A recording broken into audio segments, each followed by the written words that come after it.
Hello everyone, welcome back to another show, another week, another, oh my god, it's still going on at the Damage Report. Under lockdown, because we've always been under lockdown and we will always be under lockdown. Hey Francesca, how's it going on another Monday? Hello. Wow. Very ominous way to start the week. Yeah. Well, we're glad to Something have you tells here. me, yeah, no, I'm glad to be here. I don't think it's going to be a better week Mhm. necessarily, Yeah. but I don't know.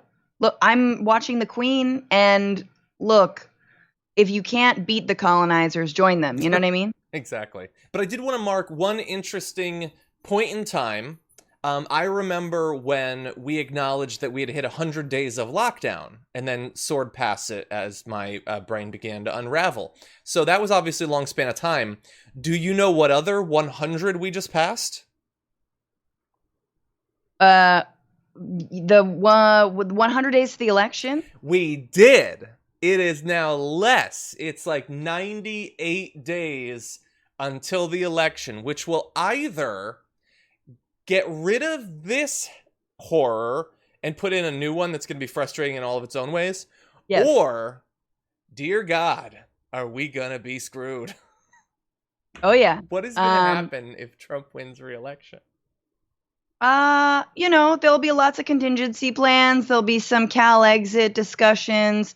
There'll be, all happening strangely also actually from Russia. The guy who runs Cal exit is living in Moscow. But that's not to say that the idea of being an independent state might not be an option. Who knows? I know we're going to talk about the early America, not early America, but the founding of America. I think it's important to revisit the Civil War. That's true. But yeah, it's 100 days. I'm really feeling it. And I think, like, as I said on the Bituation Room podcast recently, progressives, we might actually have to lift a finger on this one. I know we all vote for someone we're not excited about every general election because that's the way our BS two-party system works. But we might have to actually, dare I say, get out the vote. Yeah. For you know who. Yeah, well, we'll see. We'll see. Oh God. Yeah, I was excited the first time for Obama. That's the only time, I think. Kerry, I was excited because, I was all about the war and I was like, hey, maybe we'll get out. But like in hindsight, Kerry wouldn't have gotten us out. Not really. I want to say I was excited about neither Obama or Kerry. Yeah. Very much not Kerry. I hated Kerry. Oh my God, that was a horrible election. Yeah. Obama, obviously, more excited to vote for. Not necessarily like tons of faith, but hey. Yeah. I really hated Bush. I'll say that. Oh, hated Bush so much. I really did. That was like my coming into politics was... Like, in high school, I didn't care about politics. I go to college, and 2 weeks into college is 9/11, and then all of a sudden, politics is this really important thing. So I was very much looking forward to getting rid of him. And then we are the same age, John. Are we the exact same age? Really? Pretty much. I just assume you're significantly younger than me. I assume everyone is significantly younger. It's because I'm wearing overalls, and it. I am in my house on a Monday morning. That's true. I don't really have a job. Yeah, that's true. Okay, well, we're going to do a job here because eventually, against all odds, we're going to start talking about politics. I apologize. And through the course of this hour, we're going to be talking about Tom Cotton and slavery, the coming eviction crisis, enhanced unemployment insurance. What is a swastika? And also, Melania decides enough is enough, and she's going to do something about it. What? Well, you probably can tell from the name of the show. So with that, why don't we just jump into it? Over the weekend, Senator Tom Cotton, a Republican, generated some controversy when it appeared that he was endorsing the idea that slavery was a necessary evil. Now, he rebuts this, as you'll see, but you can understand why there's a little bit of uncertainty, because when you look at what he actually said during an interview, his exact quote was, "As the founding fathers said, it was the necessary evil upon which the Union was built, but the Union was built in a way, as Lincoln said, to put slavery on the course to its ultimate extinction," which would seem, as quotes go, to really put this thing to rest. He definitely said, as the founding fathers said, it was the necessary evil. That implies agreement, I feel like. For sure. Look, I know that I dwell in a bubble, and maybe we dwell in similar bubbles. Are we being unreasonable in reading, as the Founding Fathers said, it was the necessary evil, as being not in disagreement with the Founding Fathers? Yeah, no, that's very much in agreement. Like, they were right, and then 100 years later, Lincoln was also right, who probably doubled down on that. And then now 150 years later, in the year 2020, that's still my position. Like, I don't evolve past that. And yeah, no, that's where we should go. In fact, that's when America was great again. Did I say that? Did I need to say that out loud? No? Yeah. Okay, so look, I think it's pretty cut and dried, but he is facing questions about this. So we're going to turn now to Fox and Friends, most important show in America, where Tom Cotton appeared earlier today. And here's part of your interview with the Arkansas Democratic Gazette. Quote, "We have to study the history of slavery and its role and impact on the development of our country, because otherwise we can't understand our country. As the founding fathers said, it was the necessary evil upon which the Union was built, but the Union was built in a way, as Lincoln said, to put slavery on the course to ultimate extinction." Some say that was insensitive. Well, that is fake news, Brian. That's not what I said. What I said is that many founders believed that only with the Union and the Constitution could we put slavery on the path to its ultimate extinction. That's exactly what Lincoln said. Of course, slavery is a evil institution in all its forms at all times, in America's past or around the world today. But the fundamental moral principle of America is right there in the Declaration. All men are created equal. And the history of America is the long and sometimes difficult struggle to live up to that principle. So there's some stuff at the end there that I definitely want to get to, but Brian Kilmeade read the exact quote, and Tom Cotton called it fake news and said, "That's not what I said," when that is quite literally the exact thing that you said. It was Brian Kilmeade's voice, I guess, technically, but it was your words. I mean, this is the whole thing. Like, you're not answering the question. Yeah, you just got your quote read back to you, and the question is, do you think it was insensitive? He can say, no, not really. But that'd be a perfectly acceptable answer. But instead he said, it's fake news. I didn't just say what you quoted me as saying. Mm-hmm. So already we're not off to a good start. Future presidential candidate Tom Cotton, because that's where he's headed. Yep. Let's just remember, though, that this entire discussion around slavery has all been sort of initiated by the right wing triggering from the podcast 1619 of the New York Times. Yes. Because they feel, and Tom Cotton has now introduced, an act or something? Piece of legislation, yeah. Piece of legislation, because they feel that 1619, which I believe, was it that it received some government money? Whatever it is, it's a bad project. Let's not talk about it. La, la, la, la, la. It was a necessary evil. That's what they said back then. That's what I'm sticking with right now. Like, how can you be triggered by this? What are you talking about? You claim that American history is so important, and yet now you happens to be a Black-led podcast by the New York Times. You can't handle that kind of history? Yeah. Like, you just want your history like between two pieces of white bread, lots of mayo, founding father, eat this, Yeah. Yeah, so there's a couple issues in addition that I have. I mean, he could have just said, I was speaking off the cuff, and if I offend anyone, I apologize. What I meant was they believe that. Obviously, I don't believe that. Instead, he says, it was fake news, I didn't say that. That is how devoid of substance the entirety of American politics and political rhetoric is in 2020. That you can't just say, sorry, I misspoke. It was an interview. I was speaking. I shouldn't have said that. Obviously, I don't believe that. That's crazy. But because he did say it, and in that little response, he doesn't actually say they were wrong. It leads to people asking him follow-up questions on Twitter, like, were the founders right or wrong, Tom Cotton, when they called slavery a necessary evil upon which the Union was built? Because either you agree with their assessment of slavery as necessary, or you admit they were lying and it was just an evil and dishonorable choice. But he doesn't want to answer that question. Because while he wants to pretend that he doesn't believe that it was necessary, he clearly thinks it was necessary and in the best interest of America to continue it. He doesn't say that they're wrong.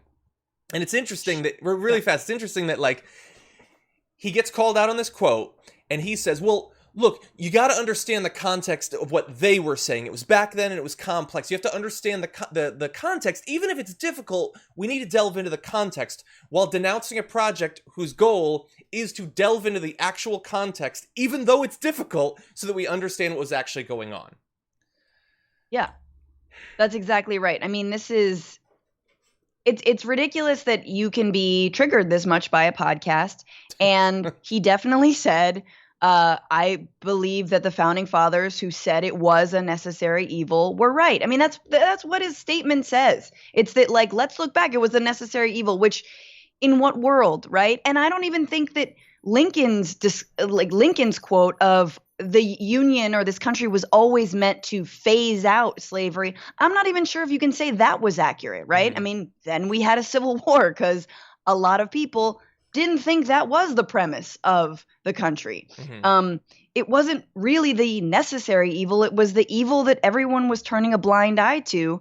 And the necessary part of it, I mean, I know we don't want to get back into the words, but to think that now, as I think not just Tom Cotton, but probably a lot of white people, a lot of, maybe it's people in the South, people missing the Confederacy, the idea that it was necessary, I think is a really horribly crass and untrue version of this country's history, right? It was like, you suffered, we had to enslave you, and we got rich in the meantime. Oh, and by the way, no reparations. That's bad. So it's like, if you think it's necessary, maybe that would impact the way you think about structural racism or reparations or the legacy of slavery, Jim Crow, et cetera, today. But it doesn't. It's not that.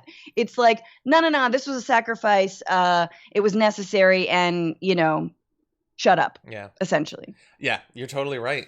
Yeah, if you feel like 1619 project, despite the fact that they're professional historians and I'm not, I'm just a jackass senator, they don't get it. I get it. Okay, well then do something about it. But you don't actually want to describe it better. You want to move on from it. And why wouldn't you? People like you already got the money. So a couple other things that he mentioned there. One was, it was the founding of America. It was necessary to finally get rid of it. And that is what was so amazing about the founding fathers, is that they were planning ahead to get rid of it. And that's why so many of them kept their slaves, even after all those quotes I'm reading for you. And by the way, in terms of it was the only way we were going to get rid of it was to make a break from Britain and create this great new country. I am not a British historian, so understand that. But broad strokes, Britain abolished the slave trade in 1807 with the Slave Trade Act. And then with the British Slavery Abolition Act of 1833, they ended slavery in most of their colonies. Right. That was more than 3 decades before a war finally got us to end slavery here. So it seems like we would have gotten rid of it faster if we'd remained a colony. Now, obviously, I don't want to remain a colony, but it's just weird revisionism that it was their plan all along. It's very QAnon that they're going to do it. It's going to take 7 decades, maybe 8, and then we're finally going to get rid of it. No, that's a really good point, the QAnon part. I mean, I think look, I also think it's dangerous to look back on history and graft 2020 values onto all of it. I think that's a mistake, totally. I think that the same way that I remember Condoleezza Rice, which was pretty important for her as an African-American leader to say, oh, I think slavery would have ended on its own. She agreed with that. I think it was that or I also think Black people would have gotten the right to vote out of the goodness of white people's heart. Lies. It's also important for us to not just go back and be like, graft all of our values and morals and human rights, which we know are right now, but which were also right then in the time. I don't know if you understand what I'm saying, but I guess I think that it's easy to assume that history is going to play out in the interest of good, that everything is just going to happen. It's all going to be good, and we're all going to move towards more and more perfection and evolution. Well, look at who's effing president right now. Look at what's happening in Portland. That's not the way history works. History is about struggle. History is about, unfortunately, war. It is about, it is about actually working and making these demands on the powerful. So, anyone who warns you or tells you that it was all going to happen, like, don't listen to them. Or that, and then by the same token, like, that colonialism or that slavery, it was all necessary for the project, the American project, also call BS on that. Yeah, it's nice to feel like, okay, this stuff is rough, but it always moves towards justice. That is nice.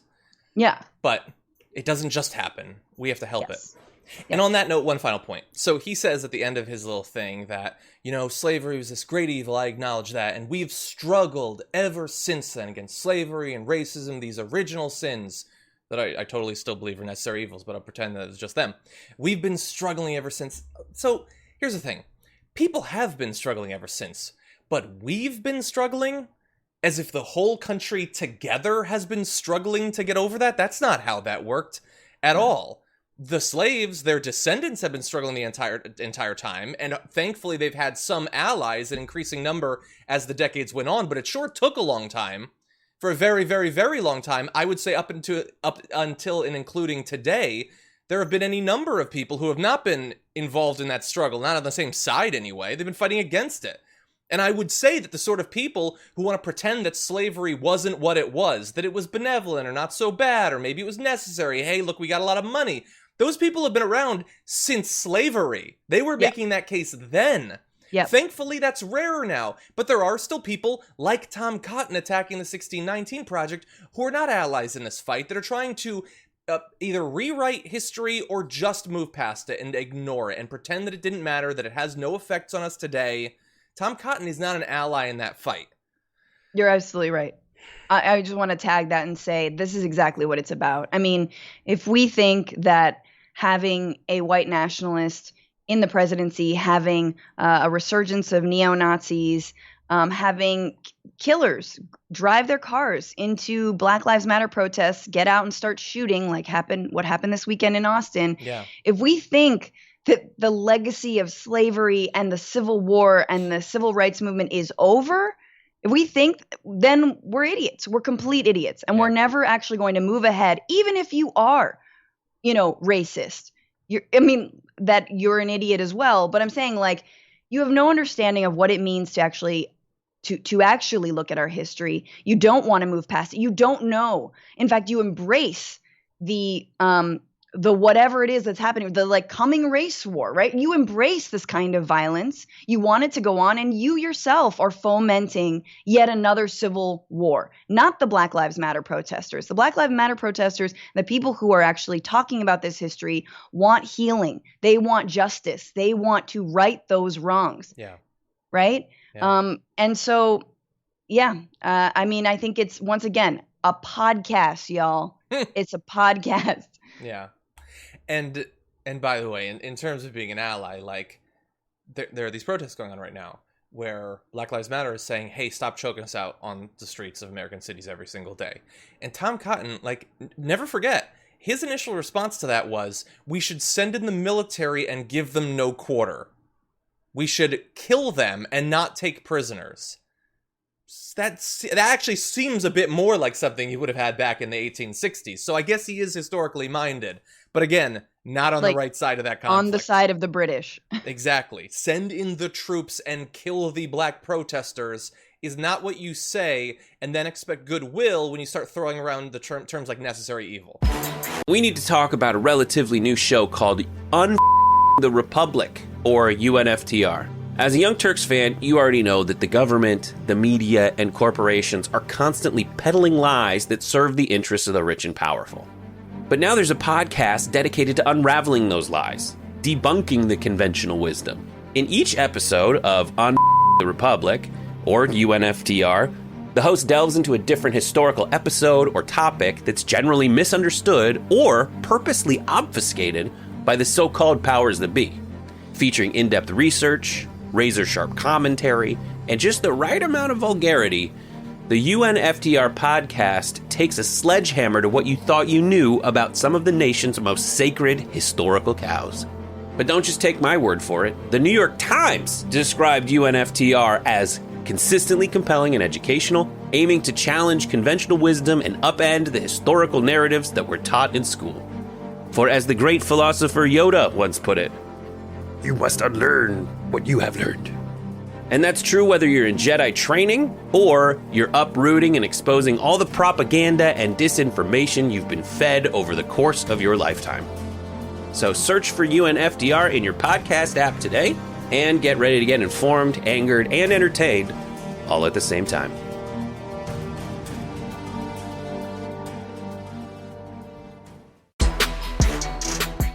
So we're in the middle of a public health crisis and an economic crisis and a civil rights crisis. And while all of this has been going on, people who have been in the know that there are other crises creeping up behind it. And they have been warning, saying we have to do something about this. I'm talking here about the eviction and foreclosure crises that are coming up fast. Now, thankfully, there was some effort by the federal government to forestall this, if not delay it forever, with the CARES Act, which was signed into law in March, established a temporary moratorium on evictions for all rental units that were backed by some form of federally financing. So, look, that is a good amount of housing, but it's not all housing. And unfortunately, even for that, there was an end date. And starting July 25th, 2 days ago, as of our filming, a key component of the federal eviction moratorium is set to expire, allowing landlords that operate federally backed rental properties to give their tenants 30 days notice to vacate. So we had a limited number of protections for a limited number of pieces of property, and those are effectively gone. And we have now started a new clock. The new clock is people being kicked out of these properties. How many? Tens of thousands, hundreds of thousands, perhaps millions if the economic problems continue. That has not gone away. We've known that it's coming, and now we have to see what, if anything, the government is going to do about it. Francesca, thoughts? I mean, this is what we've been talking about as progressives for so many years, that trickle-down economics is BS, and that if you actually want a healthy economy, people need to stay in their homes. They need to keep their jobs. And now that we're in a pandemic, that's even more crucial, right? I mean, the cruelty of kicking someone out of their homes, of the police, because it is the police that does evictions, coming to your door and putting you onto the street when we should actually be sheltering in place. Because remember, there's no national plan to get the pandemic under control in the United States. I mean, like, how much more obvious can it be that capitalism and putting the economy over human life totally fails? And again, I say the economy is in the smallest idea of the economy. And what I really mean, and what we should be thinking about when we talk about the economy, is the right to housing, is the right to a decent wage and to a good paying job, is the right to health care, and all of the things that now that we're in this crisis mode, somehow we're the ones who have to feel the pinch even more. We're the ones who have to be who have to be on the streets for this. I mean, it's unfathomable. I mean, it's bad. And you know that governors like Cuomo and like Newsom, as much as they are not Donald Trump, they are in very wealthy states. And there is a housing crisis in both New York City and all of California. They're under a lot of pressure. They are under a lot of pressure to get the market moving again. And what that means is kicking people out of their homes. Yeah. Yeah, and it's, as we've been saying for what feels like, and I think is actually months now, it also won't work. It is horrible and cruel and immoral and utterly not going to work to restart the economy. You can't just restart the economy by restarting the economy when the economy is chock full of virus. That's just not how it works. And as you pointed out, there is no national strategy. There is still, it's crazy. Isn't it crazy? Isn't it crazy? There is still no national strategy. Just, hope you're in a good state and hope people don't like to travel to it. That's about it. That's what we got. And and we also have a bunch of people that are going to be kicked out of their housing because although we are just in the beginning days of that 30-day period, some places are already sending out letters like this from Axiom Realty Partners, LLC, saying COVID-19 is not an excuse to not pay rent. Please be aware that when the eviction moratorium is lifted, we will not only file an eviction, but we will seek a judgment against you for the full amount of all unpaid rents in a court of law. That was ready to go immediately when this thing happened over the weekend. Now, obviously something needs to be done, but this is the US government, so there's no guarantee it will be. there are people who are trying to do something. So presently, we have Democrats, including Senator Elizabeth Warren and Representative Jesus Garcia, have pushed legislation to extend the eviction moratorium for another year and to expand it to cover all properties, not just those backed by the federal government. You also have separately Senator Kamala Harris of California unveiling legislation last week nicknamed the Relief Act that would ban evictions and foreclosures for a year. The bill includes additional provisions that prevent utilities companies from ending service, landlords from raising the rent on tenants, and negative credit reports amidst the economic crisis caused by the pandemic. That acknowledgement of credit is very important. AOC a couple of months ago was talking about that, about how people could be economically destroyed for the rest of their lives based on what happens in this period. Now, obviously, I see people in the comments asking, well, what about the landlords? There's considerations for that as well. The idea is that the government is going to have to fill the gap if they want to actually get past this. If they don't, then they can just pretend that it's not a real crisis. We can see countless people, possibly millions, thrown out on the streets. That'll be good for the economy, I'm sure. And that'll be America. The thing is, though, I mean, this is the thing we have to remember. I mean, yes, to small landlords. Obviously, they have to pay mortgage. I do think there have been suggestions and there are already proposals around tiers of who these provisions would apply to, and how to get mortgage relief to landlords. And just, of course, as you imagine, that the PPE and other loans have been first going to those who don't need it, the same has been happening in the real estate market. And I say the real estate market, and that's sort of why the real estate market is not housing, right? And speculative real estate capitalism that is exploitative, that is cruel, that kicks people out of their homes and then jacks up the price, that gentrifies, that is not housing. That is a market that has put us into a bubble, into a crash before. Remember that, 2008? And a lot of people believe that it could be the impetus for another economic crisis. So what I'm saying is, we need to remember that when we talk about the real estate market and all the sharks who make a ton of money off of it, and when we talk about housing, we're talking about two different things. And we really need to distinguish that. And now is the time to say speculative capitalism, when it comes to housing, is wrong. It's morally wrong. Yeah, and similarly, when we talk about, as we will in a few minutes, the enhanced unemployment insurance, we're talking about rent, really. We're talking about money that is going to go so that these people don't get kicked out of their apartments, because this is not just a situation where people are temporarily unemployed. It's a really short period, but they'll probably find something within a couple of weeks. That is not necessarily the case, both because the jobs might not be there and it might not be safe to go back, which means that people will inevitably burn through their savings, which we know most Americans have very little of because they're so underpaid. This is going to subsidize rent. So if you're concerned for the landlords, then start talking about enhanced unemployment insurance, because that is where the vast majority of it is going to go, and might need to go for potentially at least a year if the pandemic ends up being as bad as we think it will, and if the vaccine doesn't roll out as fast as, Trump dreams that it might.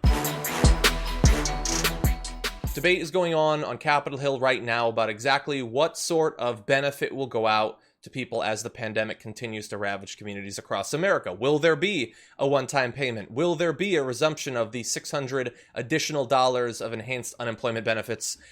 Well, not if it's up to Ted Cruz. In terms of the unemployment benefits, do you object to providing any kind or any amount of federal boost to unemployment at this point? Because not everyone is choosing to be out of work.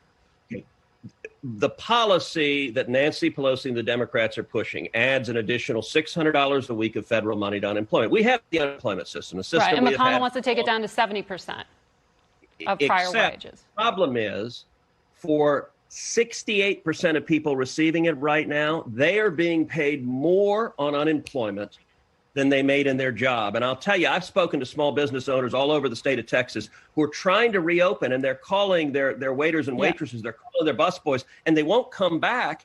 And of course they won't come back, because the federal government is paying, in some instances, twice as much money to stay home. But you're open to a lesser amount? Look, what we ought to focus on, instead of just shoveling trillions out the door. Okay, so you'll notice there, when she asked him, well, what about anything, a lesser amount? He's like, what we should focus on is me not answering that question, because I won't agree to $5 extra a week. Okay, what did you think about that? About focusing on the business owners?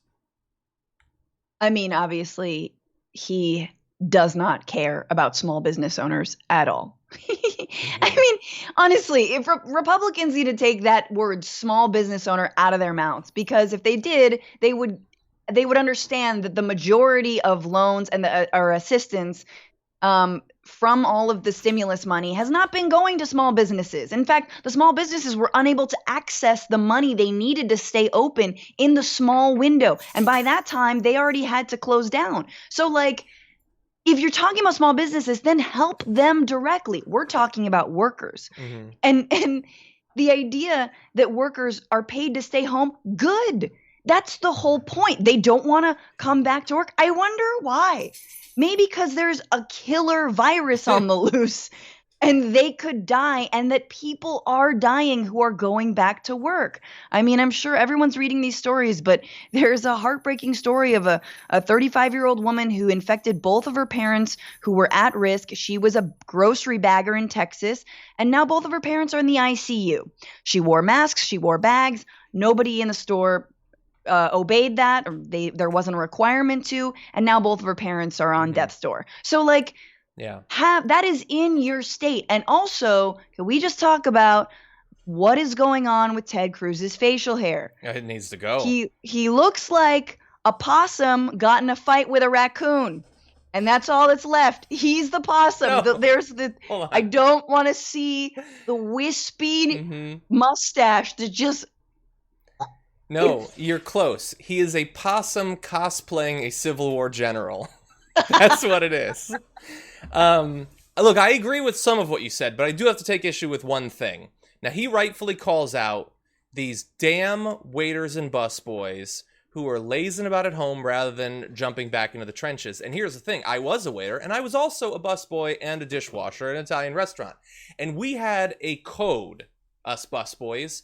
It was something like neither rain nor sleet nor deadly pathogen. We're on the job, even if it kills us. Especially if it kills us, actually, because we're getting paid people need less their than minimum oysters. Wage. Exactly.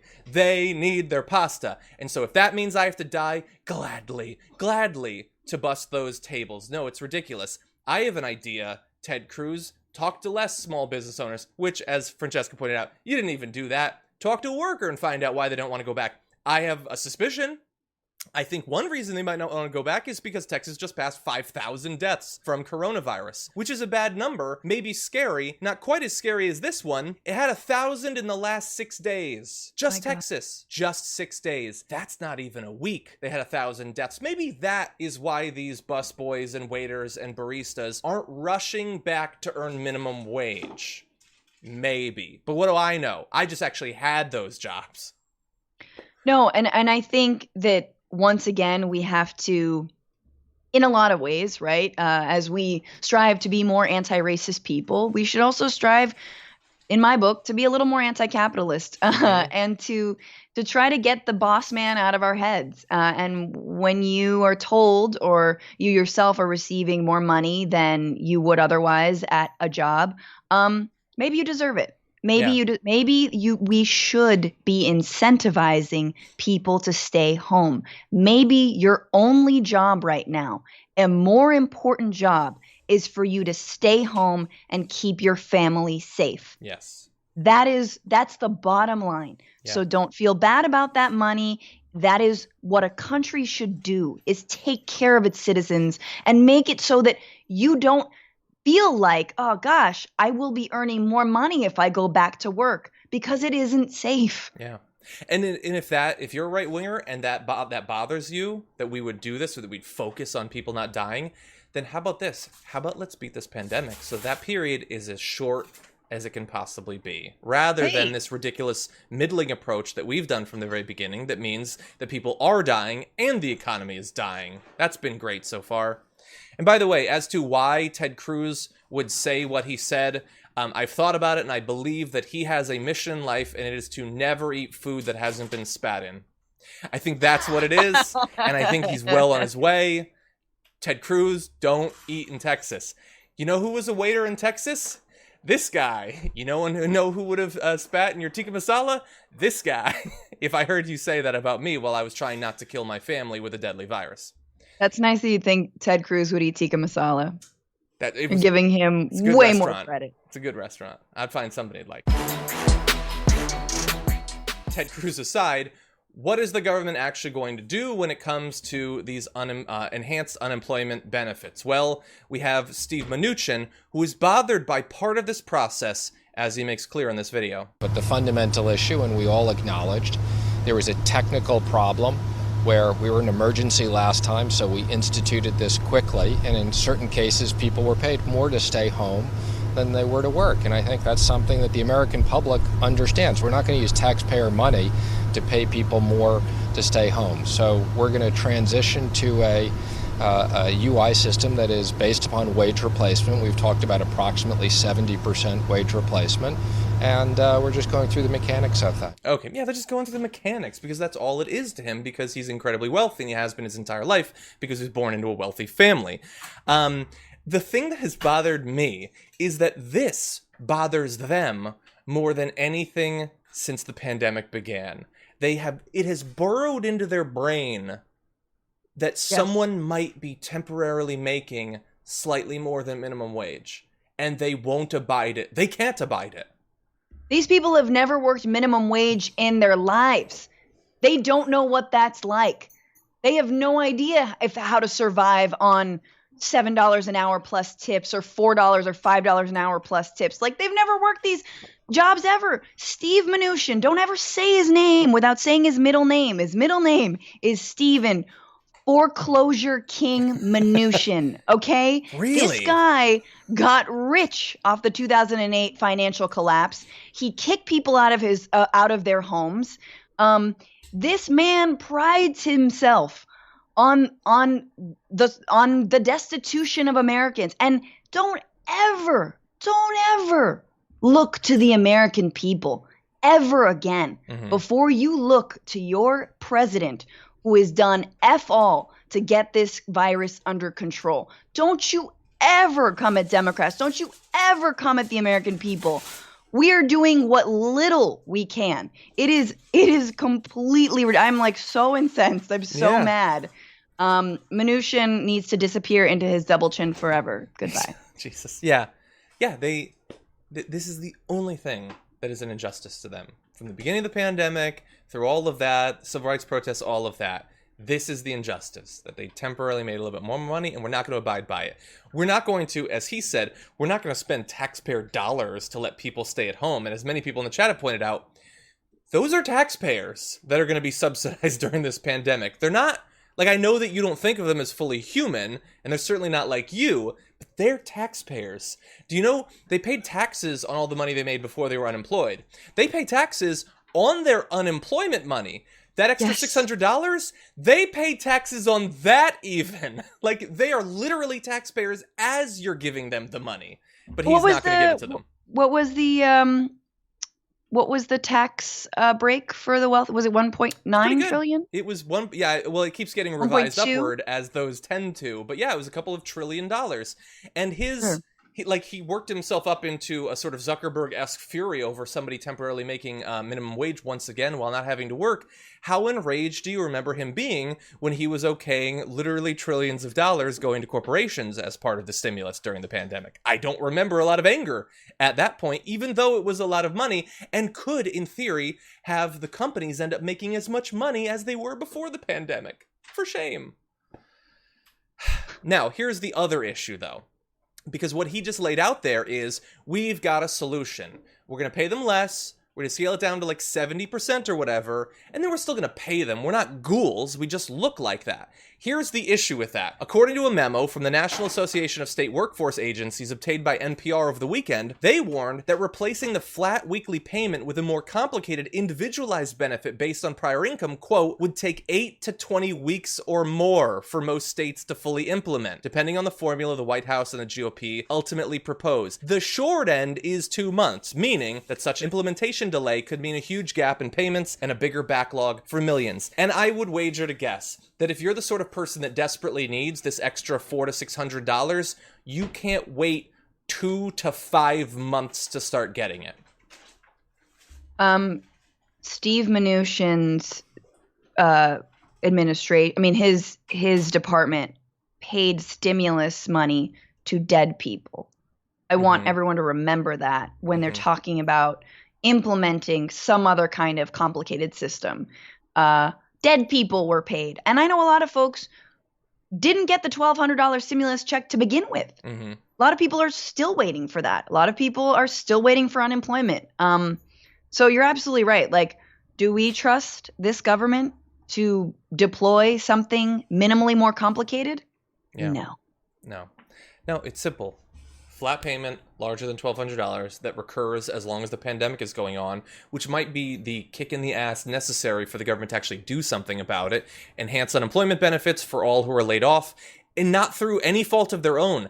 They're being laid off, especially the ones that were laid off in the past couple of weeks, because of Republican governors and Donald Trump preemptively reopening the economy. That is not their fault. It wasn't their decision. They are a casualty of the economic war and public health war that the Republican Party is waging on the American people right now, and they need to be helped. And if it costs a lot, then fix it. If the shoe were on the other foot, can you imagine, guys? Can you imagine for some reason, Democrats, the roles were reversed, right? And Democratic governors were the ones who were saying, go out and go to the beaches, gather, this virus is going away, nothing's happening. And Republican governors were the ones who were exercising caution. They would be demanding every single minute of every single hour that blue states pay for their unemployment benefits, that blue states are the ones to blame. Well, the same thing, right? We should be blaming Republican governors. If we had a real opposition, we know that the reason this virus isn't under control, we know that the reason that we have to stay inside continually, that we have to refrain from working, refrain from gathering, is because these buckethead Republican governors did not exercise caution. So once again, how dare you, as an entire party, as a strategy, and honestly, the journalist's job in all of these situations truly is to point this out time and time and time again. All right? We're not idiots. This has been only 4 months. We all remember what it was like back in March. We've been watching this every single day. We've been watching this train wreck in slow motion. You could have seen it a mile away. Yeah. And in terms of like the eviction crisis, of course, many people did. They just weren't really listened to. And so this only temporary measure was put into place. Like, it only needs to last till July because, well, come on, we're not going to have a pandemic after that. The Karens are out in force, and they are so mad that they have to wear masks. And in some areas, these mask mandates are relatively new, and so they're coming up with interesting ways to protest that, leading to the birth of what I am calling the swastika Karen. Take a look. You're sick. Yeah, you're sick. You have an illness.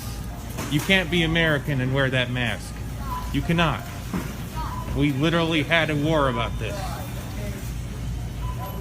I killed Nazis. My grandfather killed him. You see this man? You're wearing a swastika. If you vote for Biden, you're going to be in Nazi Germany. That's what it's going to be like. You're sick. You're literally wearing a Nazi flag right now. Yeah, because socialism is going to happen here in America. You're sick. Okay, there was no way that we weren't going to play this with Francesca on the show. What do you think?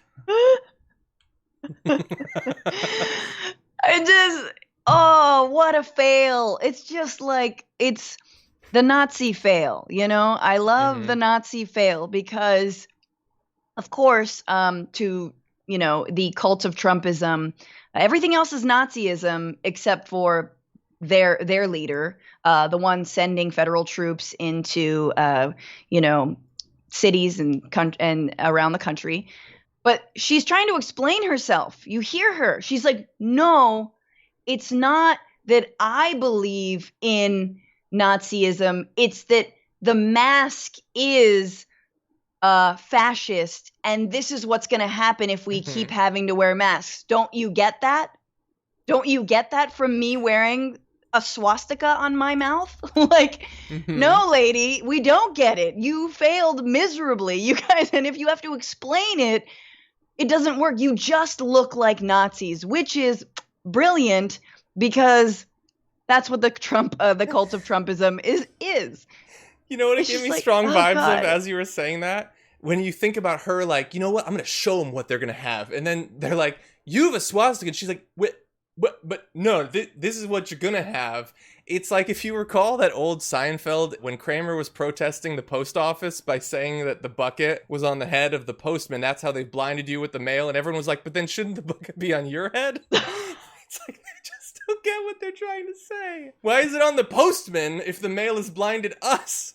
Anyway, but yeah, isn't it weird? This isn't the first time, by the way, that one of these anti-mask people has been like, oh no, I only have a swastika because you guys are Nazis. At the original anti-lockdown protests, they had like swastika signs they were holding and saying, that's because the governor's a Nazi. That's why I made this giant swastika that I've been longing to scrawl on cardboard for as long as I can remember. And that's why I'm holding it jubilantly in the air. It's because you're a Nazi, not me. I'm just the one holding the swastika in 2020. Mm-hmm. My president just inspires actual Nazis to take the street.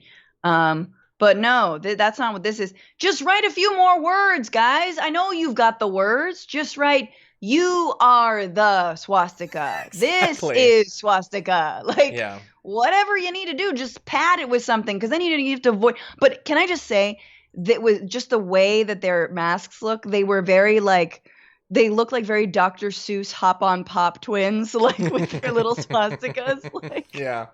Yeah, you know, to that point, we had a question a little bit ago from a viewer, is like, can you be in a relationship where there are these big political differences? This is the opposite. It shows the value of finding someone with your very specific set of beliefs. How beautiful.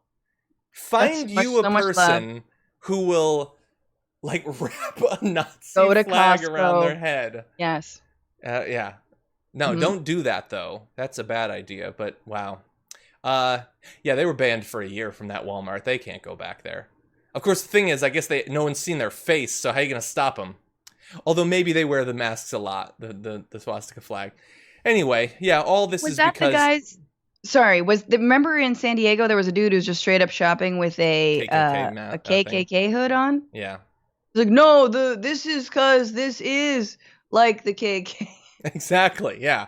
Yeah, and you know, we just got a comment from Man with 2 Feet, who asked a great question. I believe I asked it of the guy in San Diego.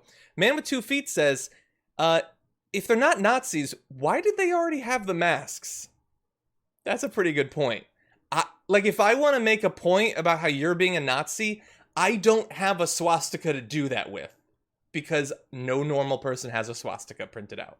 But they did. Where did they get it? It was very homemade, John. I mean, they bonded over it. You think? And that's the thing, is like they had a lot of time to think through whether this was going to effectively communicate their message that wearing masks was like, Hitler's Third Reich. Yeah.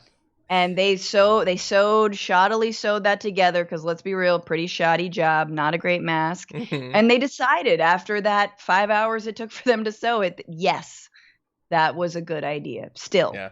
And that one didn't need a little sign that was like, okay, my mask is going to say this is like, and your mask is going to be the swastika. But maybe they argued about who was going to wear the swastika or not. And neither would budge. Yeah, so they both decided. Exactly. No, it's just like, I look better on the right. Steven says, find your soul hate. Exactly. And by the way, Rafaela Mueller is the individual who took the video. Thank you to Rafaela for doing that, so we can see that they literally did that. It's not just like, it looks kind of like a swastika. It really was one.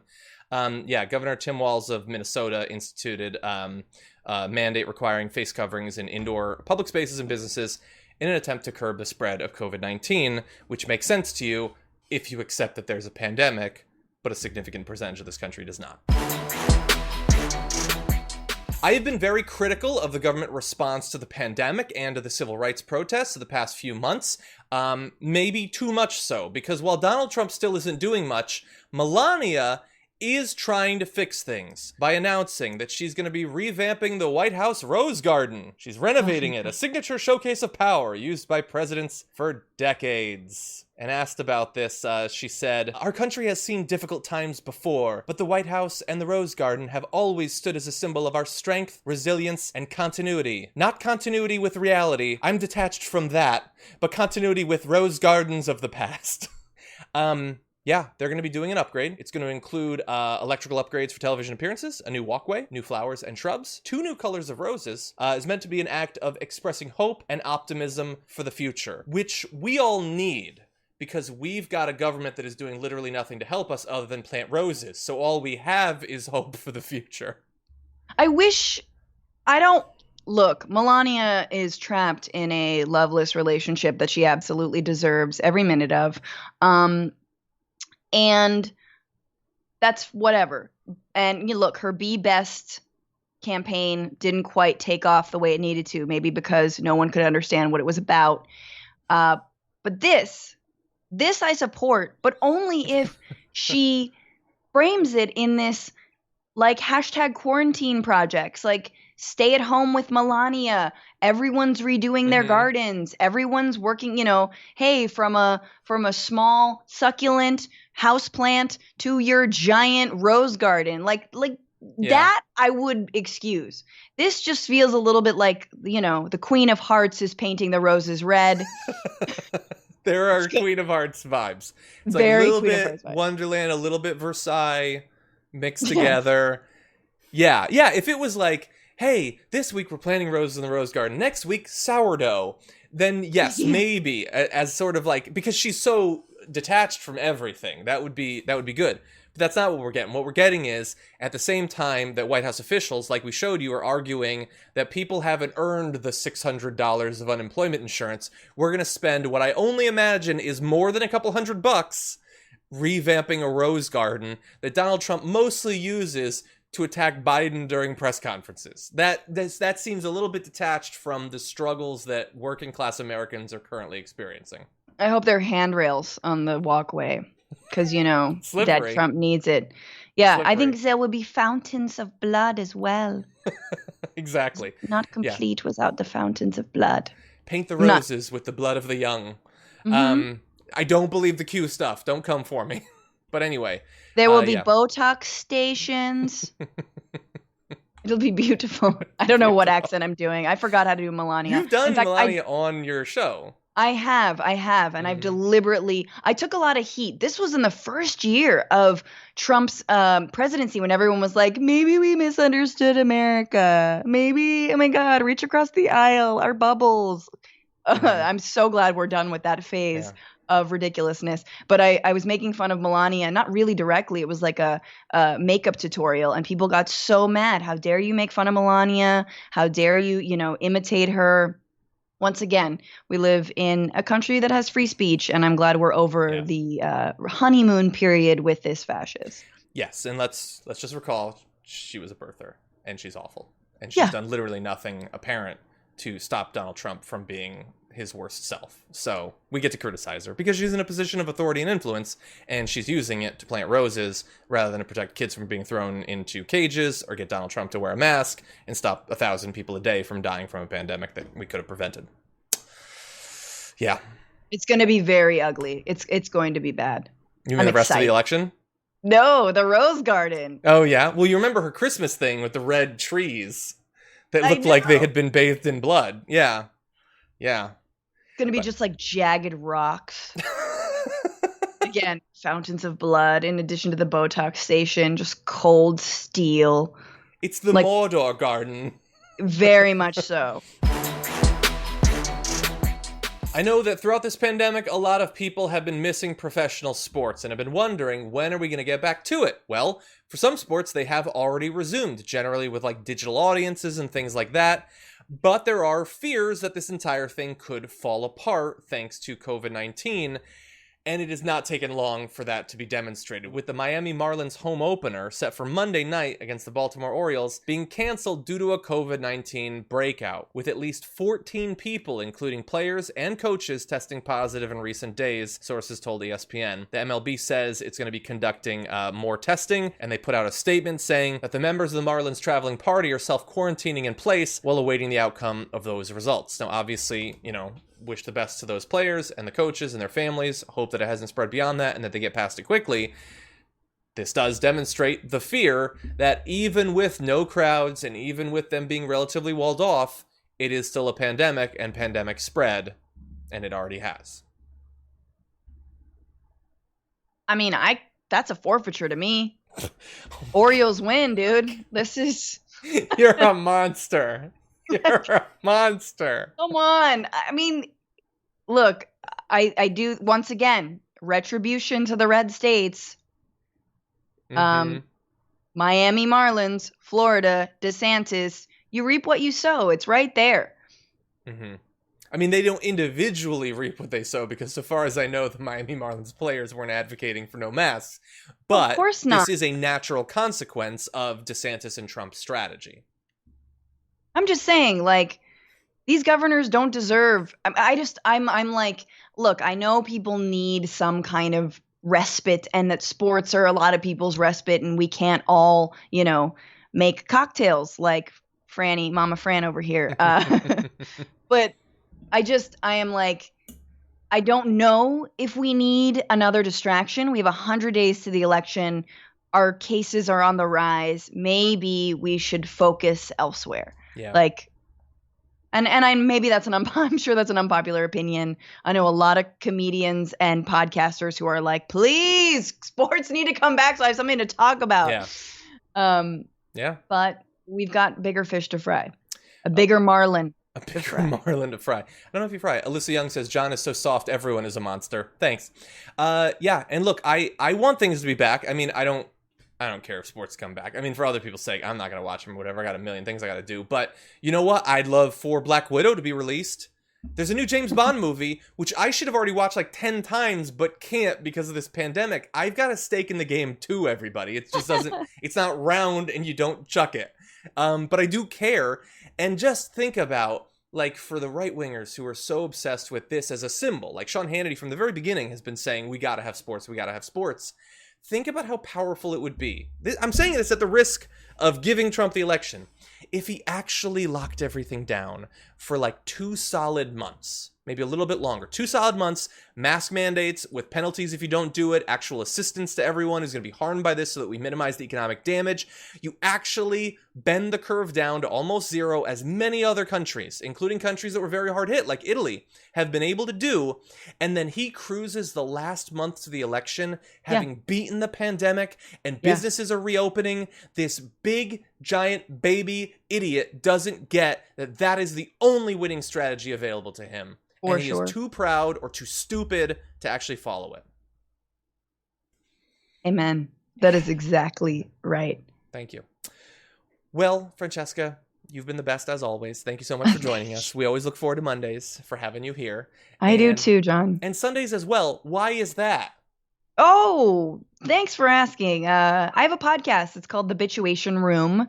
Every Sunday live, 6-9 Eastern. Mm-hmm. My YouTube is at Franny Fio, so you can watch it there, or you can listen as a podcast later. I realize I'm doing Trump hands, and I apologize.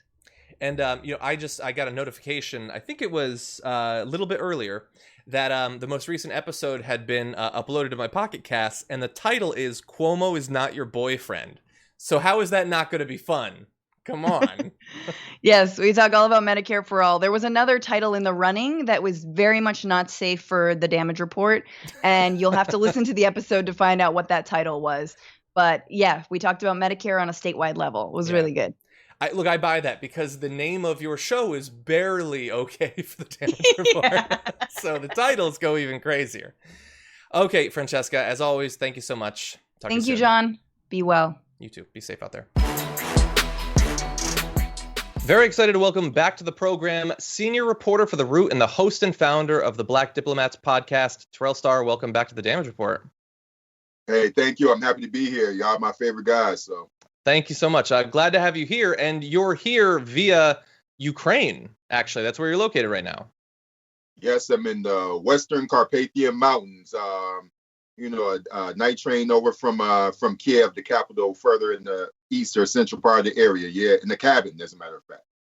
Well, you might well be our first guest who's Skyping in from Ukraine, probably a gap that we should have filled a while ago. But we want to talk about a number of different things. Obviously, Ukraine's going to be a part of it. But let's start off with the podcast, the Black Diplomats podcast. What was the sort of the mission behind it? So Black Diplomats podcast is really about bringing in non-white voices to have conversations about foreign policy, but also decolonizing the conversation when it comes to foreign affairs. And so we look at the foreign affairs model one from an imperial complex, right? One that puts America at the top and everyone else at the bottom, or the bottom people looking to America as a moral foundation. But as you all know, with the Young Turks and the work that you all do, you know America is full of shit. And so what I do from a foreign policy perspective is explain why America is full of shit. And so a lot of publications that aim at publications or podcasts that talk about foreign policy, they center American thinking, they center Western ideals, but they center, again, an imperialist construct, right? One that sent one and a capitalist construct. When you think about the military-industrial complex, my challenge with Black diplomats is to say that Black people are disproportionately harmed by all these complexes, not only Black people, but other people of color.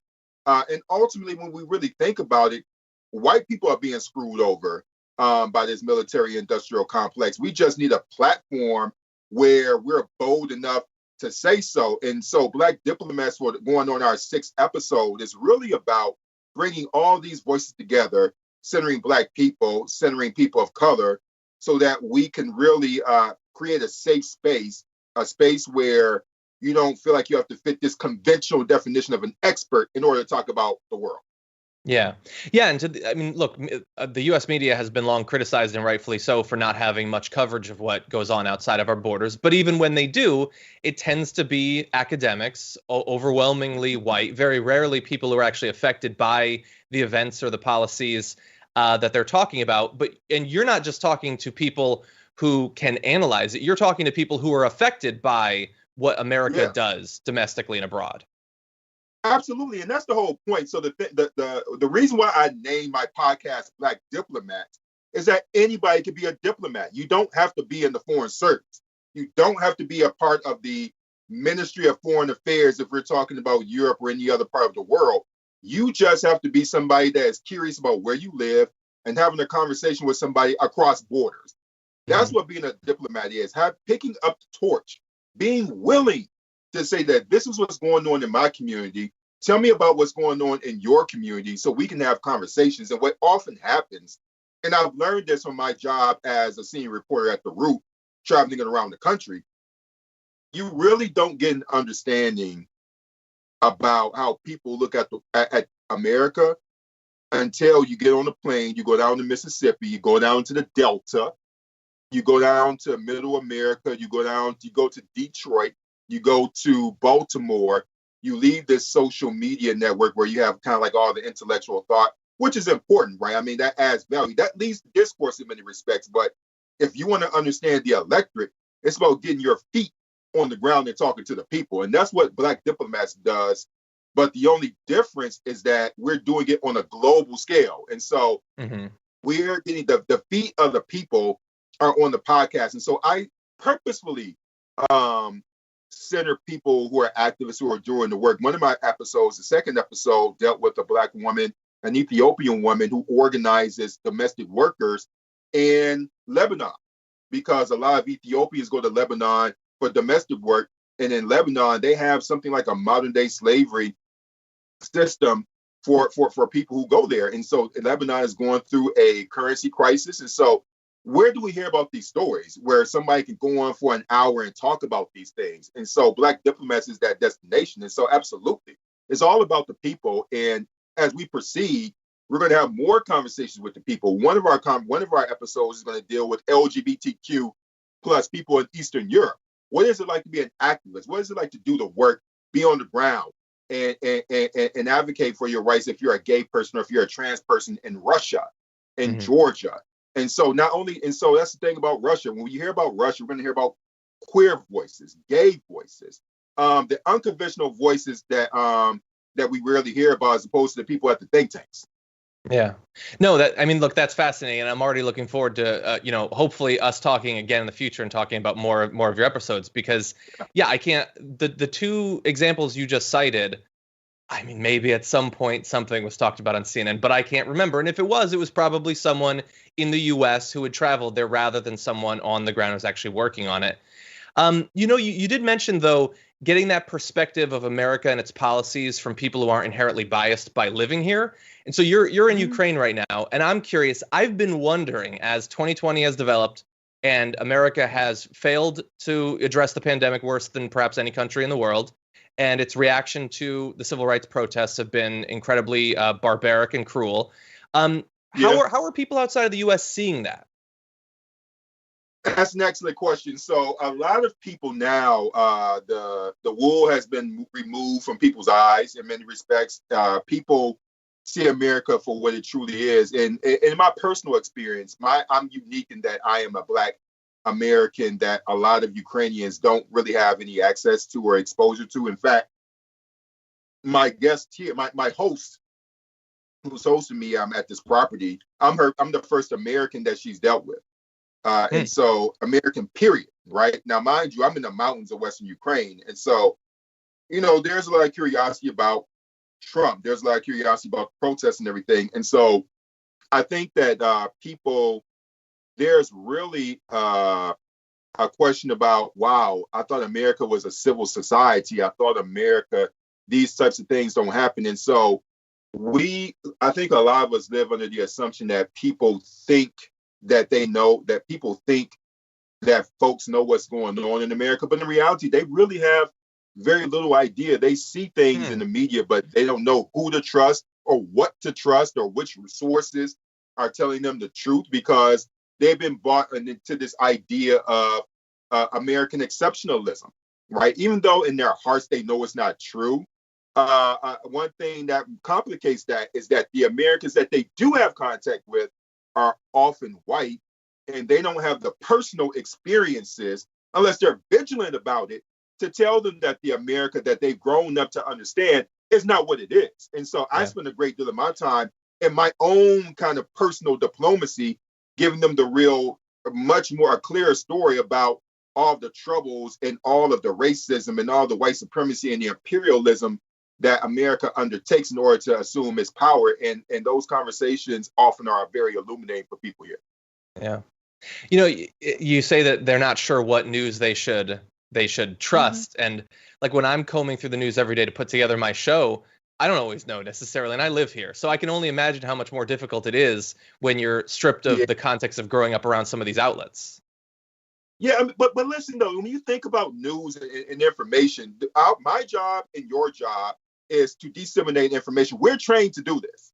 Okay, so we're media junkies. We're on social media. We know the responsibility of looking at a story, giving you the facts as they are. And we know if there's something that's bogus or something that's questionable. We know how to do that. Most people are not trained in media literacy. And one of the reasons why is that if you really think about it, I don't know how old you are. I'm 40 years old. And so I remember the times back in the early 2000s where you only had the outlets of the major three, the CBS, ABC, CNN, you name it, and NBC, right? Those outlets. And you had the advent of Fox News eventually that came on later, but you had these 4 or 5 entities that, from a broadcast standpoint, then you had the New York Times and the Washington Post, Wall Street Journal, et cetera. You had they had something like a monopoly on news dissemination. And so you had these few outlets where you could see, okay, if news got out, it likely came from these places. Now you have social media where somebody could come on and they themselves can become a source of news. I know even as an independent journalist, I function that way. You function that way. However, we both are trained as journalists, right? And so it's not, but just imagine the people, there are so many people online who have a personality and they have a code of personality. And because of that alone, they're considered news sources. Okay. Yeah. And so, and the thing is that the way that our Constitution works, being able to disseminate news is not dependent on where you work. It's a freedom of speech. And if people believe your speech, you can build a platform off of it. That's what people don't understand about the dissemination of information. Unlike doctors, unlike lawyers, unlike other professions, there's no license to be a journalist. It's about where you work. you right now, you're newly in Ukraine. Tell me a little bit about what you've gone to Ukraine for, what you're hoping to investigate. I'm sure it's going to inform your podcast and probably your work with the Root as well. Yes. Yeah, so there are a couple things. One, I'm technically on a book leave. I'm here technically writing a book, and it's my memoir about traveling to living in Ukraine, Georgia, the country of Georgia, and Russia as a Black man, and how growing up in a Black city like Detroit and then coming over here, how both those experiences merged together and informed the way that I look at even U.S. Politics and domestic policy. My upbringing growing up in Detroit and coming over here as a Black man informs how I view the way that U.S. politics functions, right? So that's the primary thing. But in regards to the other stories I'm working on, I'm here basically to part of being an expert in this part of the world requires you to actually be here, right? Mm-hmm. And so a lot of times I come here just to see what's going on. So this particular trip, I focus on tourism development. I focus on how the country is responding to COVID-19, because ultimately it's not just about the politics and the parliament and everything. It's really about, if someone calls me on to talk about Burisma, or call me on to talk about Joe Biden's dealings here in Ukraine, part of it is just being able to tell you, I've traveled to this town, I've traveled to that town, I've been hanging out with these amount of friends, I've been hanging out with these amount of friends, and nobody fucking talks about Burisma. And that's actually the truth. Like, no one does it. And so this is just something that Trump and the Republicans are concocting because no one talks about it. Mm-hmm. Okay? You have to be in these kind of fancy circles in order to get it. I mean, like, going about your day, you're not going to go to some some cafe and over here people, oh, Joe Biden, the election. No one cares. Okay? Mm-hmm. But because I'm here, I could kind of like tell you that. But on another level, it's really about when I go here, and also, eventually Russia, which is the next destination I have to go to. Part of this is, I think that the American public, we've spent 2016, for example, talking about Russia. But if you tell them you can't talk about the Kremlin, you can't say Putin, you can't say Siberia, you can't say cold, you just give them a number of things and say, okay, you can't mention any of these things. What do you know about Russia? Come to find out, people can't tell you jack about Russia. All right. So it's a lesson for us, right? And about what people prioritize and what people ought to know. And so me being here is about being in touch with the people, because my job as a podcaster is to connect people to people. And so over the next few weeks, you will be hearing me talk directly to the people about what they're thinking, what their thoughts are about their country, about their future. And I think that'll help us as journalists, but also the work that I'll do, I hope, will instruct the general population on how to engage local people here. And often it's not through the types of things that we are hearing about through the major networks in DC and New York. Yeah. No, so much of what you just said is really fascinating, because I like to think that I have at least a somewhat broad horizon. I try to cover international news. It's been a little bit more rare during the pandemic. I've been very focused on that. It's a failing of mine. But when you said that you were in Ukraine, instantly, first thing in my mind is, yeah, that was a pretty big story. Biden and Trump and Ukraine and what they were going to do. And you said no one's there talking about it. Funnily enough, nobody's really talking about it here either, despite the fact that it seemed like it was going to be this big thing. Well, here's the thing, right? Like, it's proven here that we could talk about Hunter Biden. Like, we could talk about the idea that, was it a good look for him to be on this board making X amount of dollars while his dad was vice president? We can have a conversation about how families of elected officials like a vice president should be engaged in these type of dealings. That's a separate conversation than saying that Joe Biden was engaged in a corrupt behavior, right? That's completely different. It's also false. Okay, we can say whatever we want about Joe Biden, but Joe Biden did not engage in any type of nefarious dealings while he was here. It just didn't happen. And another thing is that being here and studying this region and understanding the players, the people that Rudy Giuliani is pulling out are at the bottom of the barrel. No one here respects them.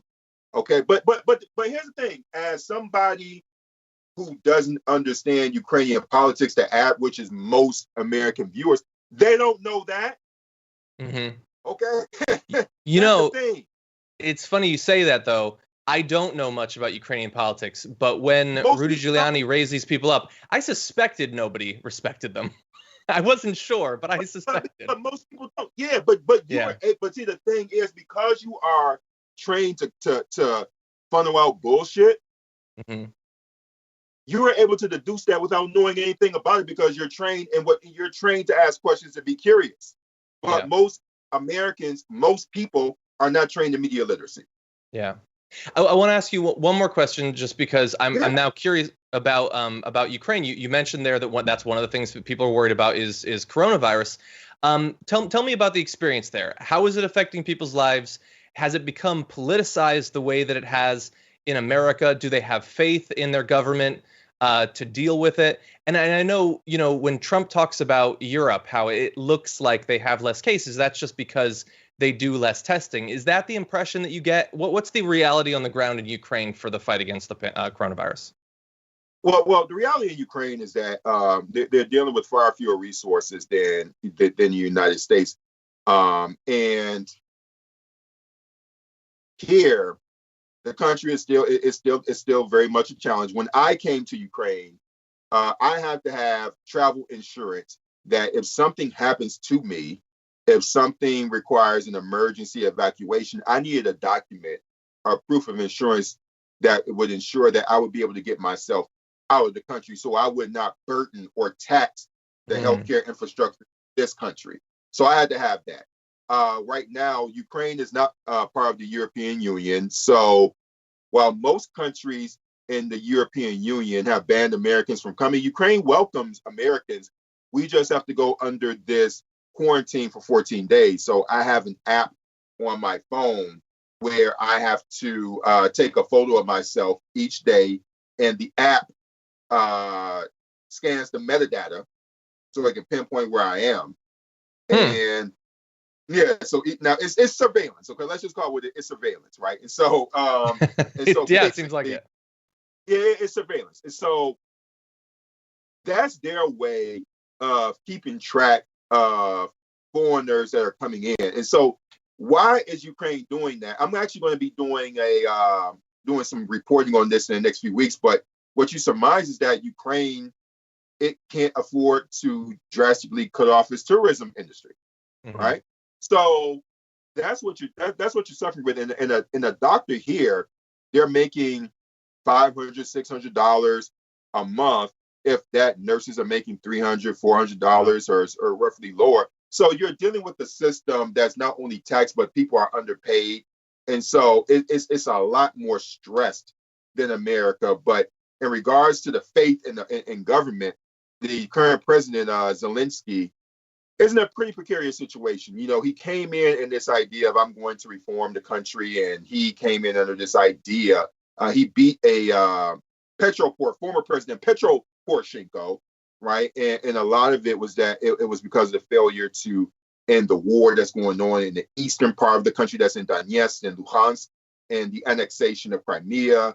And so so Zelensky, who was a professional comedian, entertainer, came in and spoke a better game. Now, obviously, governance is a lot different and a lot more challenging than campaigning. And so he's having a rough go of it. And, he's had a lot of mixed reviews, and people's faith in him has declined over the past months. And so Zelensky is dealing with the war. He's dealing with the war in eastern Ukraine. He's dealing with the annexation of a country where basically a third of the country is in Russian control. And he's dealing with a pandemic. So when we say he's having a rough go of it, that's a severe understatement. And so there are a lot of people who feel as though he is not making strong enough decisions to fight corruption. A lot of the reformers that were in the, that were part of the administration are no longer part of the administration because they've been sacked. So if you're asking for my analysis, he's not doing well. Okay, he's not doing well, and this pandemic is only making it worse. Okay. Well, look, it's obviously a very different country from the U.S., but a lot of the troubles sound pretty similar to what we're experiencing right now. So, yeah, and it sounds like there's a ton for you to dig into in Ukraine, but also when you get to Russia, I would be fascinated to learn a little bit more about what's going on the ground. So we should definitely touch base further into your travels. Where can people see more of your work as your travels continue? Oh, thank you very much. So go to my Instagram. My Instagram is my government name, Terrell J. Starr on Instagram, at Terrell, Terrell, J. Starr. Now, I have a Twitter account, Russian_Star. I'm actually, because I'm on my book leave, I'm avoiding it. But so you can come to my Instagram. And also, finally, Black Diplomats. Go to blackdiplomats.net where you find the website, but also go to any podcast app and you can download Black Diplomats. We drop an episode every single week. This week, just giving you a preview. I normally don't tell people who I'm going to be interviewing next, but this Saturday, we're dropping an interview with Beatrice Finn, who is the 2017 Nobel Prize winner for her efforts to abolish nuclear weapons. Wow. No, that sounds awesome. Terrell, thank you so much. Really appreciate it, and best of luck in your work in Ukraine and beyond. Hey, thank you. Anytime. Thank you.